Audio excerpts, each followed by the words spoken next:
Keputusan saringan saya dan semua kontak rapat yang lain adalah negatif. Saya fikir antara sebabnya ialah penjarakan sosial yang senantiasa diamalkan dalam semua mesyuarat dan pertemuan yang saya hadir.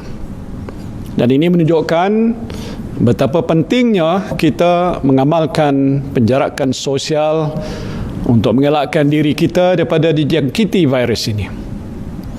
Jadi nasihat saya kepada saudara-saudari, amalkanlah penjarakan sosial walau di mana sahaja saudara berada.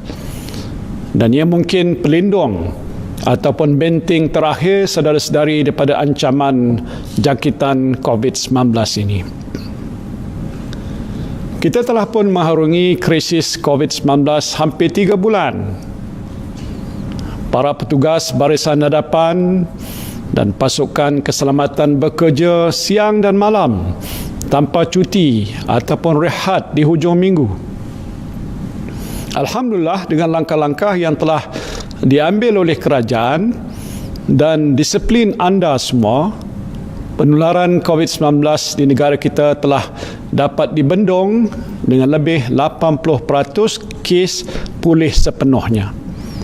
Saya ingin merakamkan setinggi-tinggi penghargaan pada semua petugas barisan hadapan di atas pengorbanan dan komitmen yang dicurahkan ini. Saya juga mengucapkan terima kasih kepada semua rakyat Malaysia yang terus mematuhi SOP dalam menjalankan aktiviti harian sepanjang tempoh PKP dan PKP bersyarat dilaksanakan.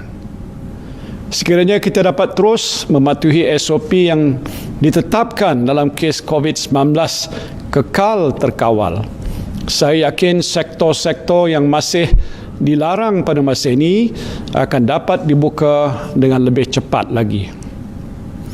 Saudara dan saudari yang saya kasihi sekalian, menyantuni titah diraja ke bawah duli Yang Maha Mulia Seri Paduka Baginda Yang di-Pertuan Agong sempena pembukaan penggal ketiga Parlimen ke-14 yang lepas, Baginda telah bertitah agar jemaah menteri melaksanakan segala amanah dengan jujur dan penuh tanggungjawab serta jangan sekali-kali mengabaikan kesejahteraan rakyat jelata.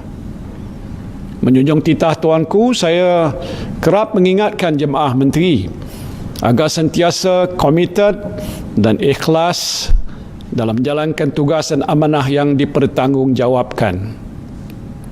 Lebih-lebih lagi dalam menghadapi situasi ekonomi yang agak mencabar pada waktu ini. Akibat penularan wabak COVID-19, ekonomi dunia kini menghadapi krisis yang terburuk sejak zaman kemelesetan ekonomi ataupun Great Depression pada tahun 1930-an. Kadar pengangguran dijangka akan meningkat kepada 2 angka di Amerika Syarikat, India, Kanada, Spanyol dan juga di negara China. Konflik perdagangan serta pergolakan politik di beberapa negara akan memburukkan lagi keadaan ini. Dan ini sekaligus memberikan kesan yang lebih negatif kepada ekonomi dunia. Berdasarkan unjuran IMF pada bulan April 2020, pertumbuhan ekonomi dunia adalah pada kadar negatif 3%. Dan buat kali pertama sejak kemelesetan ekonomi pada tahun 1930-an, negara-negara maju dan membangun mengalami penguncupan ekonomi. Saya ingin mengambil sikap berterus terang dengan saudara dan saudari semua mengenai kedudukan ekonomi negara kita. Seperti negara-negara lain, Malaysia juga menghadapi cabaran yang agak getir. Kadar pengangguran di Malaysia adalah di paras 3.9% atau sekitar 610,000 orang pada bulan Mac 2020. Dan mengikut unjuran Jabatan Perangkaan Malaysia pada 14 Mei 2020, kadar pengangguran dijangka akan meningkat kepada 55% atau lebih 860,000 orang penganggur untuk keseluruhan tahun 2020 ini. Dengan memikirkan situasi yang mencabar ini, ekonomi Malaysia dijangka menguncup pada suku kedua tahun ini berikutan usaha pembunuhan penularan wabak COVID-19 yang masih dijalankan di peringkat global dan juga dalam negara. Dan untuk menangani situasi semasa ekonomi dan meringankan beban yang ditanggung oleh rakyat, kerajaan telah memperkenalkan pakej-pakej rancangan ekonomi, termasuk pakej prihatin dan prihatin PKS tambahan yang kesemuanya berjumlah 260 bilion ringgit. Dan susulan itu juga pada 4 Mei yang lepas, kerajaan telah pun membenarkan pembukaan beberapa sektor bagi menjamin kelangsungan ekonomi negara. Sehingga 2 Jun 2020, Jabatan Perangkaan mendapati bahawa lebih kurang 12.7 juta atau 83.5% pekerja telah mula bekerja berbanding 10.2 juta atau 67.2% pada 17 Mei 2020. Alhamdulillah, pakej-pakej rancangan ekonomi yang telah dilaksanakan oleh kerajaan telah berjaya menyelamatkan lebih 2.4 juta pekerjaan. 2.4 juta pekerjaan, mengurangkan beban aliran tunai hampir 11 juta rakyat serta memberikan sokongan kepada lebih 300,000 syarikat. Pelaksanaan pakej prihatin masih berterusan pada masa ini. Walaupun sektor-sektor ekonomi telah dibuka, kita bersyukur kerana wabak COVID-19 kekal terkawal. Sehingga kini tidak berlaku peningkatan yang mendadak ataupun spike kes-kes positif COVID-19. Dan inilah kerana majikan, peniaga, pekerja dan pelanggan di premis-premis perniagaan rata-ratanya mematuhi arahan garis panduan dan SOP yang ditetapkan. Banyak juga premis yang memudahkan pelanggan dengan hanya mengimbas kod QR tanpa perlu lagi mendaftar nama dan nombor telefon di dalam buku. Dan saya juga dapati rakyat sabar berbaris sebelum memasuki premis seperti di pasar raya dan di kedai makan serta mengamalkan penjarakan sosial. Inilah yang kita katakan new normal ataupun kebiasaan baru yang perlu diamalkan oleh kita semua. Teruskanlah amalan ini dengan penuh disiplin. Saudara dan saudari yang saya kasihi sekalian, seperti mana yang telah saya kongsi sebelum ini, strategi kerajaan dalam menangani cabaran COVID-19 merangkumi 6 pendekatan atau dikenali sebagai 6R, iaitu ketegasan, dalam bahasa Inggerisnya resolve, ketahanan, resilience, memulakan semula ataupun restart, pemulihan, yakni recovery, memperkasa, revitalize dan menyusun semula reform. Kita bakal memasuki tahap keempat sekarang ini, iaitu pemulihan ataupun recovery. Maka pada hari ini mengambil keberkatan hari Jumaat penghulu sekali hari ini, sukacita saya memaklumkan kerajaan akan memperkenalkan Pelan Jana Semula Ekonomi Negara. Pelan Jana Semula Ekonomi Negara atau secara ringkasnya PENJANA, dengan tema Bersama Menjana Ekonomi. Di bawah penjana ini, kerajaan telah pun mengenal pasti tiga teras utama, iaitu pertama, memperkasakan rakyat, empower people. Keduanya ialah melonjakkan perniagaan, propel businesses. Dan ketiga, merangsang ekonomi, yakni stimulate the economy. Secara keseluruhannya, terdapat 40 inisiatif bernilai 35 bilion ringgit. 35 bilion ringgit di bawah penjana ini.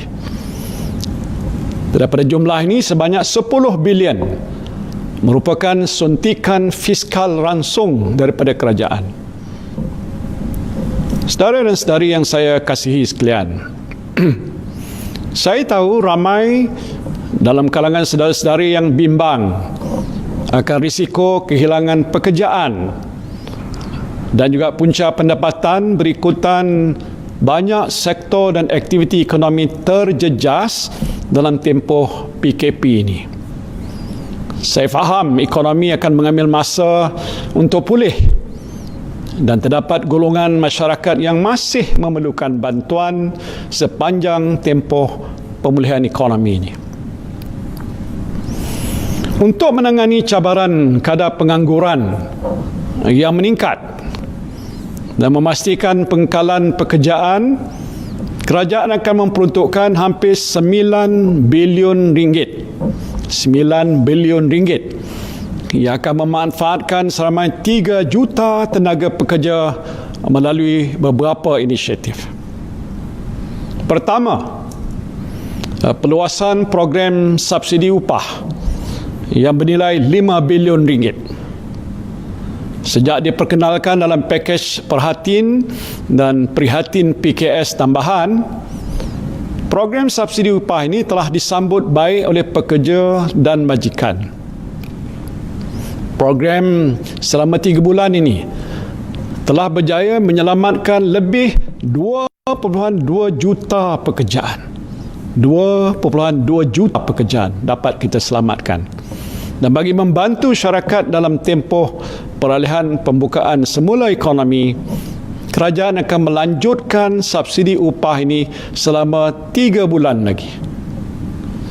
Memandangkan ekonomi telah pun dibuka secara berperingkat, subsidi upah ini ditetapkan pada kadar RM600 sebulan untuk setiap pekerja sehingga maksima 200 pekerja bagi setiap syarikat. Bagi pekerja sektor pelancongan dan sektor-sektor yang tersenarai dalam aktiviti ekonomi yang dilarang sepanjang tempoh PKPB serta telah diarahkan mengambil cuti tanpa gaji, majikan boleh memohon subsidi upah dengan syarat pekerja tersebut menerima bayaran subsidi secara langsung. Kedua, program insentif pengambilan pekerja berjumlah 1.5 bilion ringgit. Dan bagi menggalakkan pengambilan pekerja oleh majikan, kerajaan akan memperkenalkan program insentif pengambilan pekerja di mana syarikat akan diberikan insentif keuangan untuk memberi pekerjaan kepada golongan penganggur dan belia. Dan dianggarkan 300,000 pencari kerja akan mendapat manfaat melalui 2 insentif, iaitu pertama, insentif bagi menggaji penganggur berumur di bawah 40 tahun sebanyak RM800 sebulan bagi setiap pekerja, dan kedua, insentif bagi menggaji penganggur berumur 40 tahun dan ke atas dan golongan OKU sebanyak RM1,000 sebulan. Insentif-insentif ini akan diberikan selama 6 bulan. Bagi membantu dan menggalakkan penganggur meningkatkan kemahiran, allowance latihan sehingga RM4,000 boleh dituntut daripada perkeso oleh mereka yang hilang pekerjaan walaupun mereka bukan pencarum di bawah skim insuran pekerjaan. Bagi menangani isu kadar pengangguran belia dan juga meningkatkan keboleh pasaran graduan, kerajaan juga akan menyediakan insentif kepada majikan yang menyediakan peluang perantis kepada lepasan sekolah dan graduan pada kadar RM600 sebulan. Inisiatif seterusnya ialah kerajaan akan memperuntukkan RM2 bilion bagi program peningkatan kemahiran untuk mereka yang sedang menganggur dan juga golongan belia. Dan ini akan memanfaatkan lebih daripada 200,000 orang. Bagi golongan belia, ini termasuklah program latihan dan penempatan, place and train, pelaksanaan kursus jangka pendek di institusi terpilih dan subsidi latihan. Dan seterusnya, bagi golongan penganggur pula, kerajaan akan melaksanakan program peningkatan kemahiran atau upskilling di dalam industri penting seperti elektrik dan elektronik serta teknologi maklumat dan komunikasi, dan menggalakkan penyambungan pembelajaran melalui kursus jangka pendek dan subsidi latihan. Kerajaan juga akan merangka dasar untuk menyokong pertumbuhan ekonomi gig dan kebajikan pekerja dalam sektor ini. Sebagai kerajaan yang prihatin terhadap keselamatan sosial dan kebajikan golongan ini, sebanyak RM75 juta akan diperuntukkan bagi langkah-langkah berikut.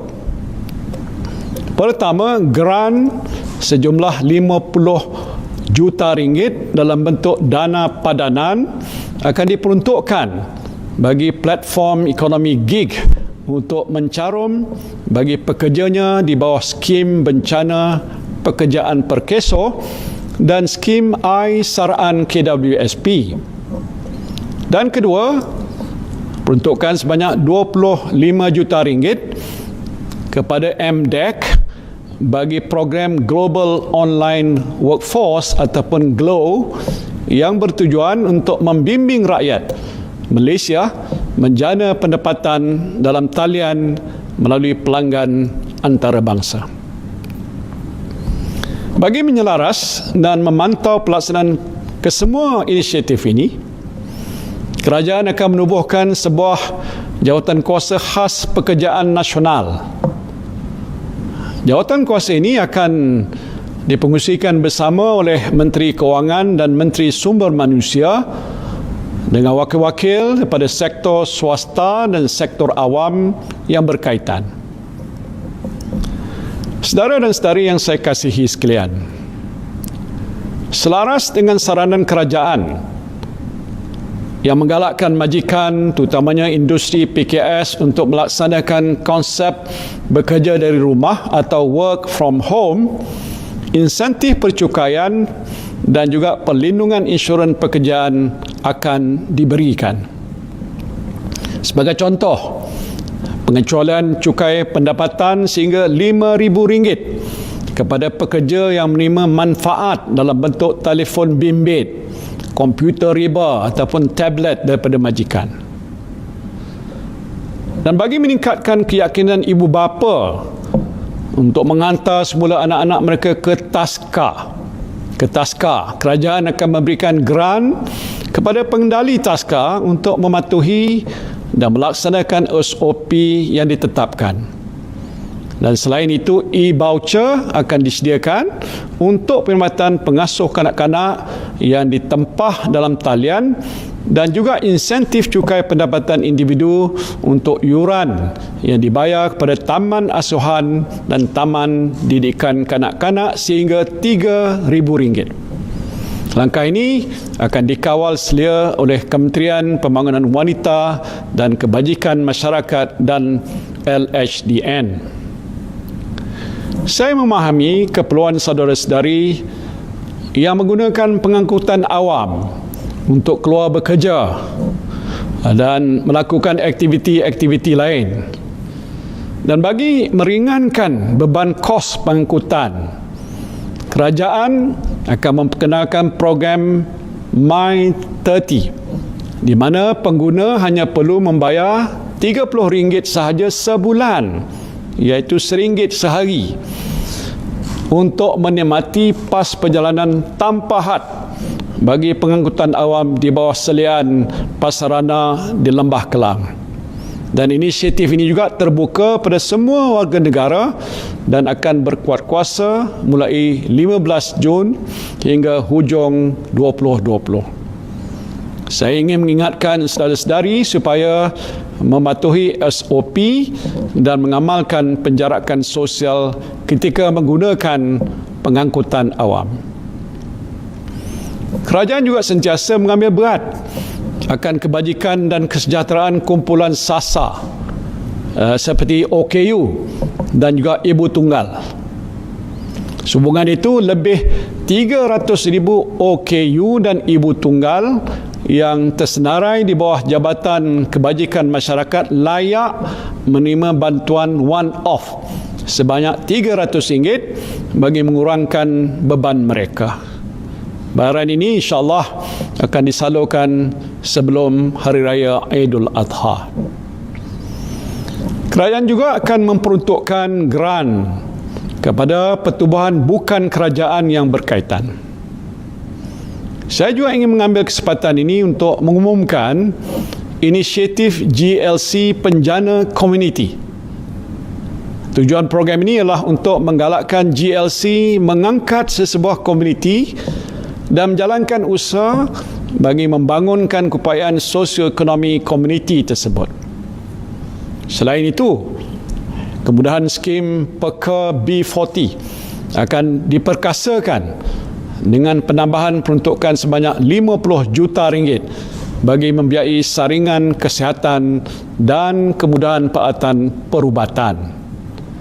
Dengan norma baru adalah penting untuk kita memastikan kelangsungan kehidupan harian, terutamanya dalam aspek pekerjaan dan juga pendidikan untuk anak-anak kita. Justru kerajaan dengan kerjasama syarikat telekomunikasi akan menyediakan perkhidmatan internet dengan kapasiti 1 GB secara percuma untuk semua pengguna dari jam 8 pagi hingga 6 petang setiap hari untuk melalui laman web berkaitan pendidikan dan aplikasi persidangan video. Perkhidmatan internet percuma ini akan disediakan sehingga 31 Disember 2020. Selain itu, semua pengguna akan dapat mengakses secara percuma tanpa had laman web kerajaan serta aplikasi COVID-19 kerajaan, khususnya My Sejahtera. Sepanjang tempoh PKP, semua jenis perniagaan menghadapi pelbagai cabaran. Penutupan ekonomi selama 2 bulan telah menyebabkan perniagaan menghadapi masalah aliran tunai, termasuk untuk membayar gaji pekerja dan sewa premis. Dan setelah ekonomi dibuka semula, kerajaan juga telah menerima maklum balas daripada sektor perniagaan mengenai pengurangan permintaan daripada pelanggan serta ketidakupayaan peniaga untuk menggunakan teknologi digital bagi menjana jualan atas talian. Sehubungan itu, kerajaan akan membantu setiap perniagaan, sama ada besar ataupun kecil, menerusi beberapa langkah. Dalam usaha mendorong perusahaan mikro dan PKS beralih kepada khidmat digital ataupun atas talian, kerajaan bersama sektor swasta akan membiayai usaha tersebut melalui geran padanan sebanyak RM140 juta. Peruntukan ini akan digunakan untuk sesi latihan, subsidi penjual dan juga bantuan penjualan. Inisiatif ini akan diterajui oleh MDEC bersama platform e-dagang yang terpilih. Kerajaan juga dengan kerjasama syarikat swasta akan menjalankan kempen Shop Malaysia Online bagi menggalakkan rakyat berbelanja secara atas talian, di mana kod promosi dan pelbagai voucher diskaun akan diberi melalui platform e-dagang. Dan sebagai permulaan, kerajaan akan memperuntukkan sebanyak 70 juta ringgit yang akan dipadankan dengan jumlah yang sama oleh platform e-dagang. Seterusnya, bagi PKS dan syarikat di peringkat pertengahan atau mid-tier companies, kerajaan akan meneruskan pemberian grant dan pinjaman berjumlah 700 juta ringgit untuk membolehkan lebih banyak syarikat melanggan atau menggunakan perkhidmatan digitalisasi, dan ini termasuklah pertama 100 juta ringgit geran padanan digital PKS yang akan disediakan dengan kerjasama syarikat telekomunikasi. Keduanya ialah 500 juta ringgit di bawah dana transformasi teknologi PKS sebagai pinjaman mudah, dan ketiga 100 juta ringgit grant otomasi pintar di mana setiap syarikat yang layak akan menerima grant sehingga 1 juta ringgit. Dalam usaha untuk membantu kelangsungan PKS yang terlibat dalam sektor kepentingan yang disasarkan, sektor perbankan akan menawarkan dana tambahan sebanyak 2 bilion ringgit melalui skim pembiayaan PKS Penjana. Pembiayaan ini boleh dipohon mulai pertengahan Jun 2020 dengan had sehingga RM500,000 bagi setiap PKS.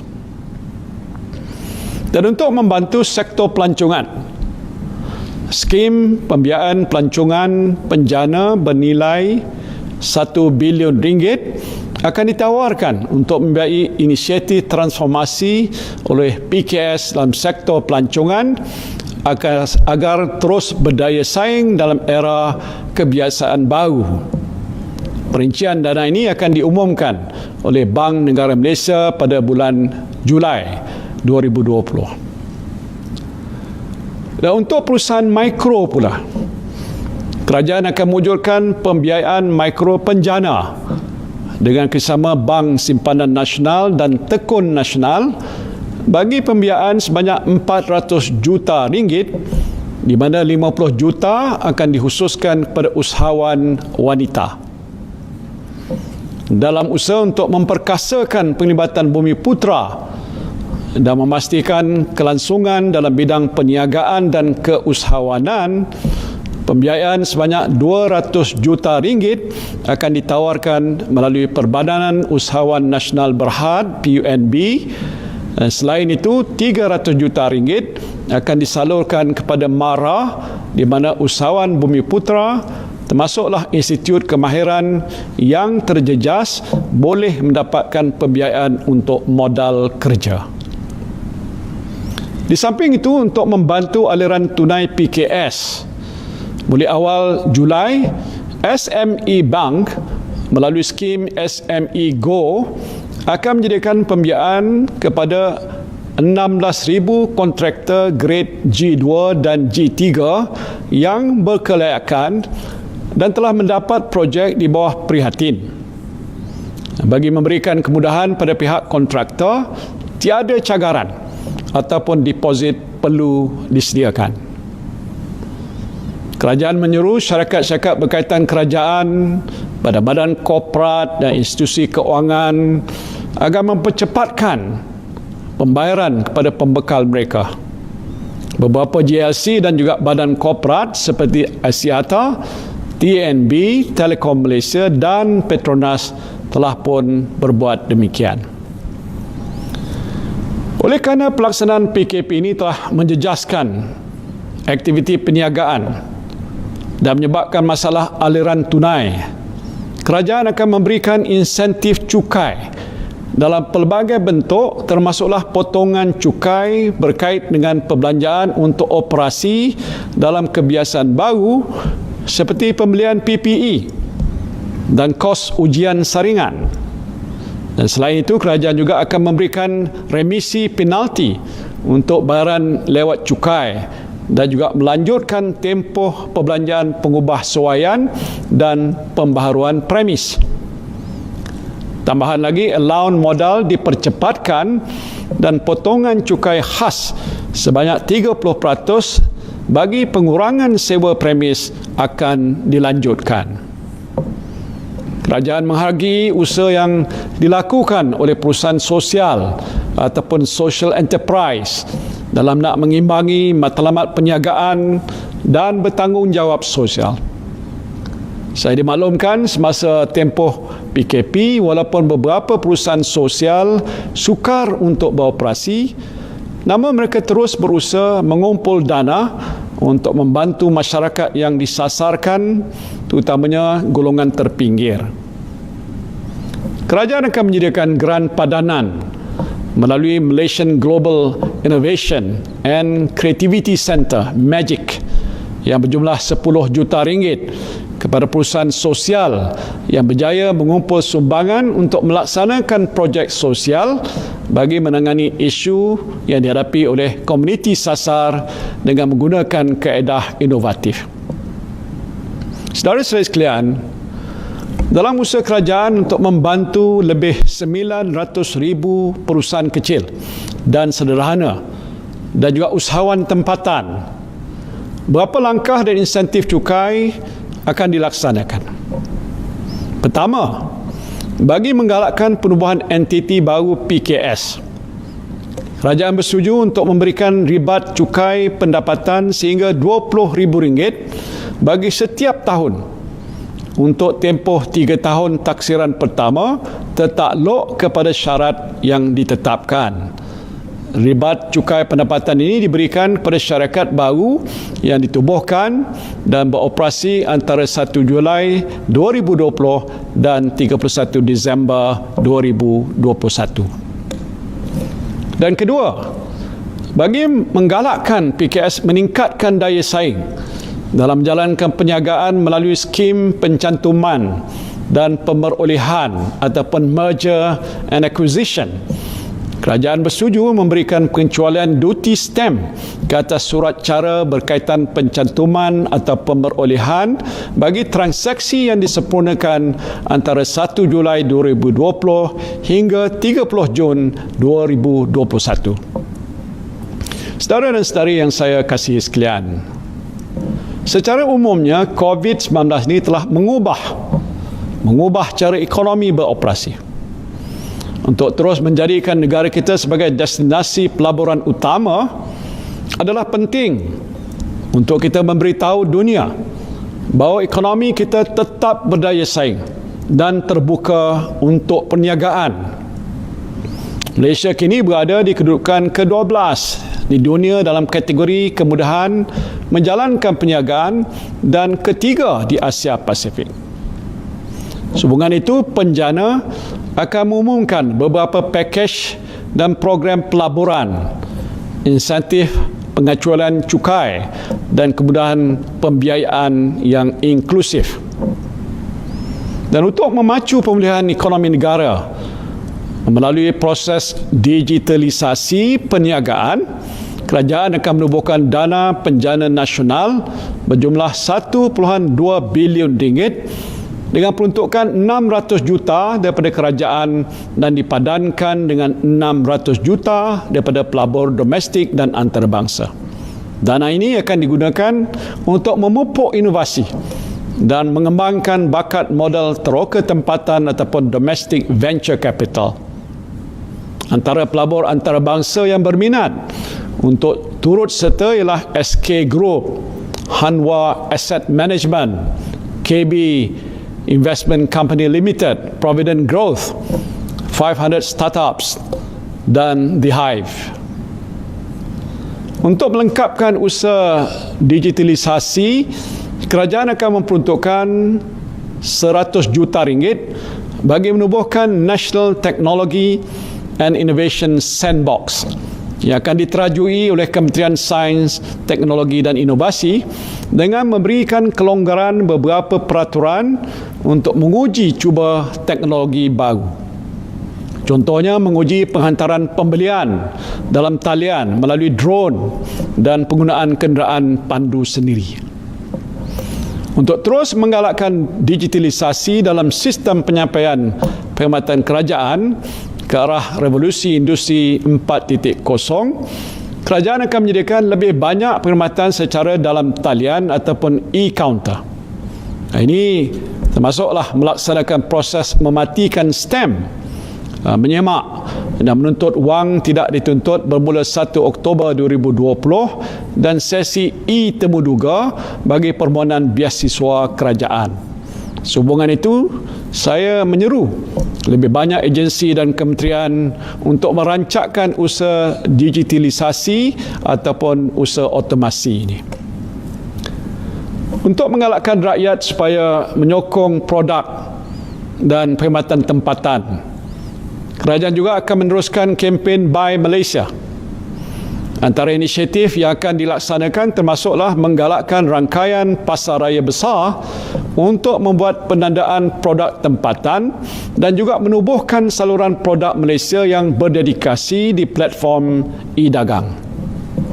Dalam menjalani kehidupan norma baru, semakin ramai rakyat Malaysia memilih untuk menggunakan pembayaran tanpa sentuh atau contactless payment. Untuk menggalakkan penggunaan perkhidmatan ini melalui program e-penjana yang bernilai RM750 juta, kerajaan akan mengkreditkan RM50 ke dalam akaun e-dompet pengguna. Dan ini akan dipadankan dengan tambahan voucher, pulangan tunai dan diskaun berjumlah RM50 Malaysia daripada syarikat khidmat e-dompet. Inisiatif ini yang akan bermula pada bulan Julai 2020 akan memanfaatkan 15 juta rakyat Malaysia. Untuk merancangkan semula pasaran hartanah, beberapa insentif cukai akan disediakan. Pertama, kempen pemilikan rumah akan diperkenalkan semula. Melalui kempen ini, pengecualian duty stamp akan diberikan ke atas surat cara pindah milik dan perjanjian pinjaman bagi pembelian rumah kediaman yang bernilai antara RM300,000 hinggalah RM2.5 juta. Pengecualian duty stamp ke atas surat cara pindah milik adalah terhad kepada RM1 juta pertama nilai rumah kediaman tersebut, manakala duty stamp sepenuhnya diberikan ke atas perjanjian pinjaman. Pengecualian ini akan berkuat kuasa bagi perjanjian jual beli yang ditandatangani mulai 1 Jun 2020 hingga 31 Mei 2021 tertakluk kepada syarat pemberian diskaun sekurang-kurangnya 10% oleh pihak pemaju. Dan kedua, pengecualian cukai keuntungan hartanah diberikan kepada individu warga negara Malaysia ke atas pelupusan rumah kediaman yang dibuat mulai 1 Jun 2020 hinggalah 31 Disember 2021. Pengecualian ini dihadkan bagi pelupusan 3 unit rumah kediaman sahaja untuk setiap individu. Selain itu, had pembiayaan bagi pinjaman rumah ketiga dan seterusnya bernilai RM600,000 ke atas tidak lagi tertakluk kepada 70% daripada nilai rumah semasa tempoh program kempen pemilihan rumah tertakluk kepada pengurusan risiko dalaman institusi keuangan. Selain itu, bagi menggalakkan pertumbuhan industri otomotif negara, kerajaan bersetuju untuk memberikan pengecualian cukai jualan sebanyak 100%. Ini saya sebutkan, pengecualian cukai jualan sebanyak 100% ke atas penjualan kereta penumpang pemasangan tempatan dan 50% bagi kereta penumpang yang diimport bagi tempoh mulai 15 Jun 2020 hingga 31 Disember 2020. Saya mengambil maklum rata-rata rakyat masih berharap perkhidmatan kerajaan ini dapat beroperasi di luar waktu pejabat untuk memudahkan urusan dengan agensi-agensi kerajaan. Sehubungan itu, kerajaan bersetuju untuk melanjutkan dan menyeragamkan waktu operasi di pusat transformasi bandar ataupun UTC di seluruh negara berkuat kuasa 1 Julai 2020.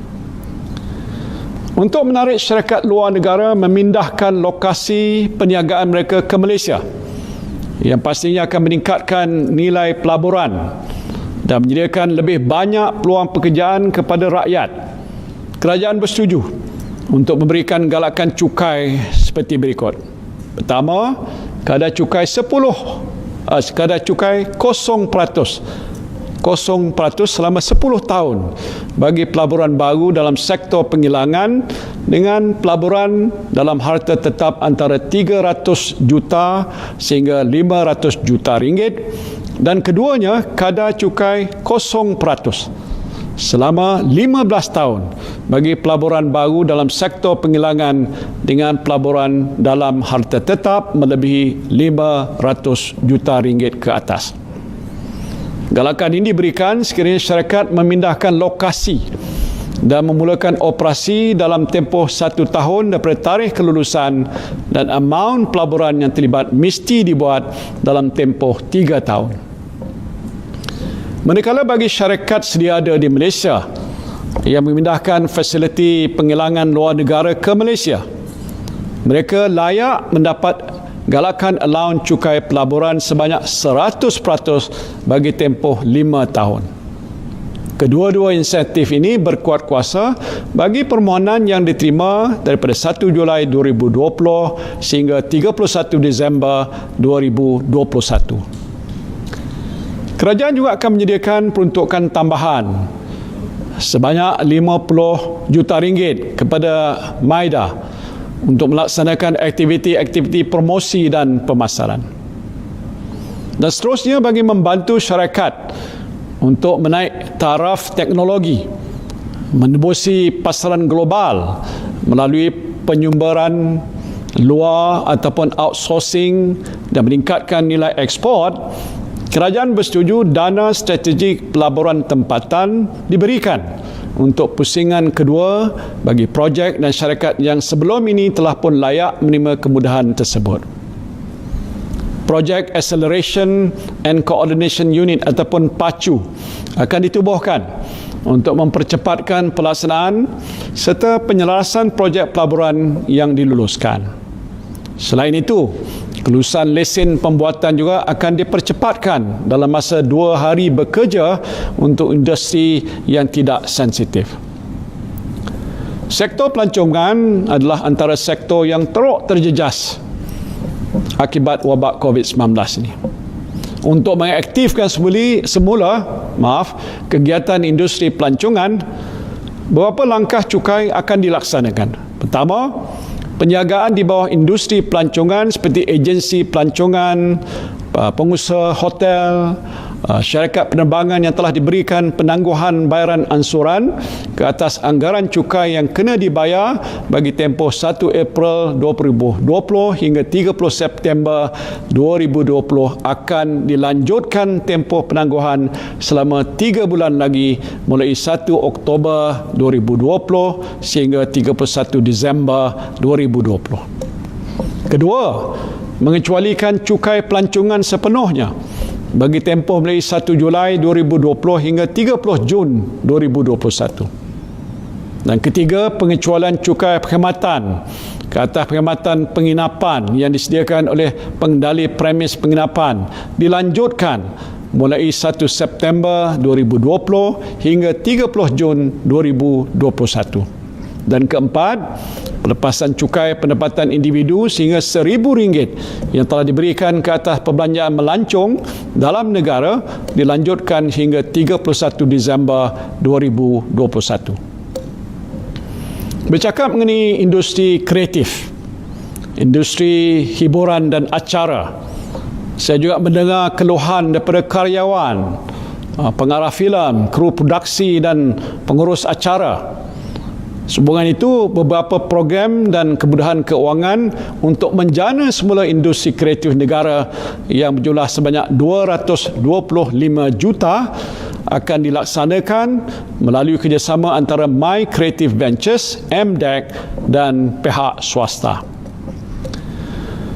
Bagi industri pertanian dan makanan, Kemudahan pinjaman dana agrofood sebanyak 350 juta ringgit akan diperuntukkan untuk memastikan kelangsungan pengusaha pertanian dan komoditi dalam sektor ini.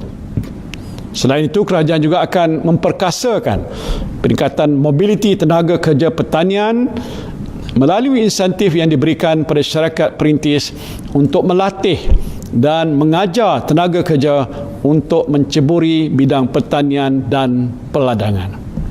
Selain itu, pengusaha pertanian bandar juga akan diberi bantuan bernilai RM500 seorang dan RM50,000 untuk setiap komuniti. Bagi mendorong sektor komoditi, kerajaan bersetuju untuk memberikan pengecualian 100% duty ekspor ke atas minyak sawit mentah, minyak isi rong sawit mentah dan minyak isi rong sawit yang diproses mulai 1 Julai 2020 hingga 31 Disember 2020. Sebagai komitmen kerajaan untuk mengurangkan impak perundangan COVID-19, kerajaan bersetuju untuk menggubal rang undang-undang COVID-19. Langkah sementara.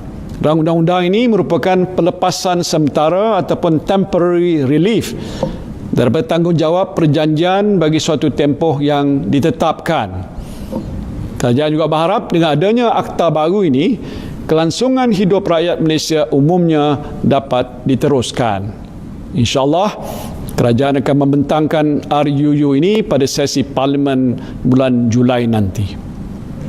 Saudara-saudari yang saya hormati sekalian, saya ingin memberikan beberapa contoh mudah bagaimana penjana dapat memberikan manfaat kepada anda sekalian.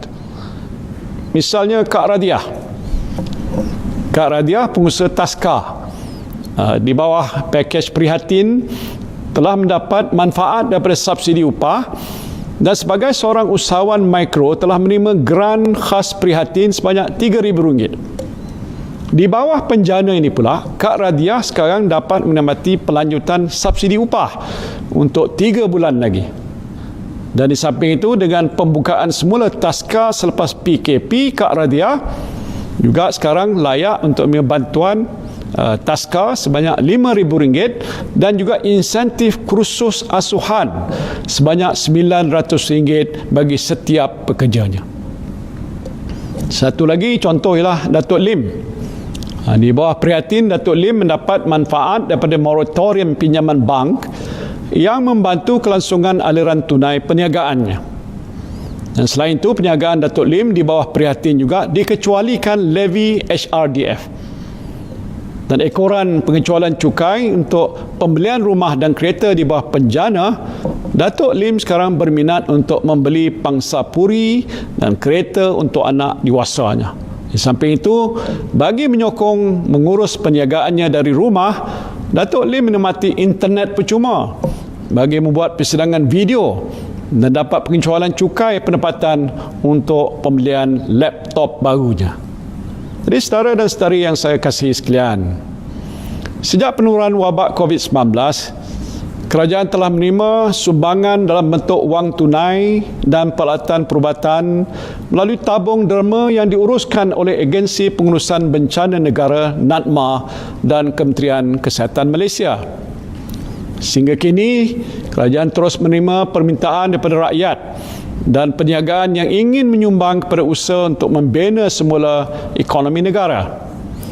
Sumbangan ini, kerajaan akan menerbitkan sukuk prihatin bernilai RM500 juta bagi memenuhi permintaan tersebut yang akan dilaksanakan pada suku ketiga tahun ini.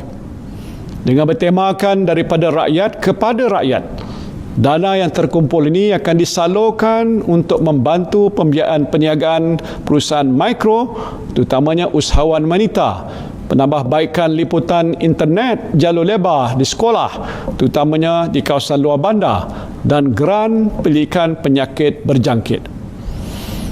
Program ini terbuka pada orang ramai dan juga syarikat.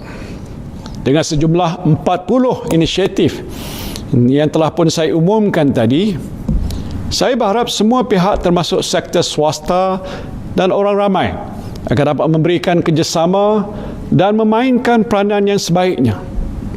Saya yakin Segala usaha ataupun usaha untuk memulih dan merangsang ekonomi yang saya umumkan pada hari ini akan meningkatkan semula keyakinan pelabur, peniaga dan rakyat seluruhnya untuk bersama-sama menjana ekonomi negara kita. Saya juga ingin memaklumkan sekali lagi, semua pakej rangsangan ekonomi termasuklah langkah-langkah di bawah penjana ini akan terus dipantau pelaksanaannya. Pasukan laksana yang telah pun ditubuhkan di Kementerian Keuangan akan mempertingkatkan lagi pemantauan terhadap semua inisiatif yang dilaksanakan oleh kerajaan. Barisan Jemaah Menteri saya juga akan bekerja keras untuk memberikan khidmat yang terbaik buat anda semua. Saya berharap usaha kerajaan ini akan dapat terus memberikan manfaat kepada rakyat. Contohnya seperti Encik Sugu dan Puan Pavitra yang viral di media sosial bulan lepas. Dia ada buat jemputan untuk saya datang makan nasi biryani di rumahnya. Mudah-mudahan mereka ini akan dapat meningkatkan kemahiran dan membuka kedai makan pada satu hari nanti. Bolehlah kita merasa ayam baruval mereka ini. Akhir kata, saya berdoa akan dapat dikawal sebaik-baiknya keadaan. Sesuatu yang tidak pernah kita jangkakan akan berlaku. Namun itulah kuasa dan perancangan Allah. Seperti mana firman Allah Subhanahu wa taala dalam surah Al-Imran ayat 54, Allahu khairul makirin. Sesungguhnya Allah jualah sebaik-baik perancang. Buat seluruh rakyat Malaysia, marilah bersama-sama saya dan barisan Jemaah Menteri untuk memastikan negara kita akan terus maju dan gemilang. Terima kasih saya ucapkan. Wabillahi taufiq wal hidayah. Wassalamualaikum warahmatullahi wabarakatuh.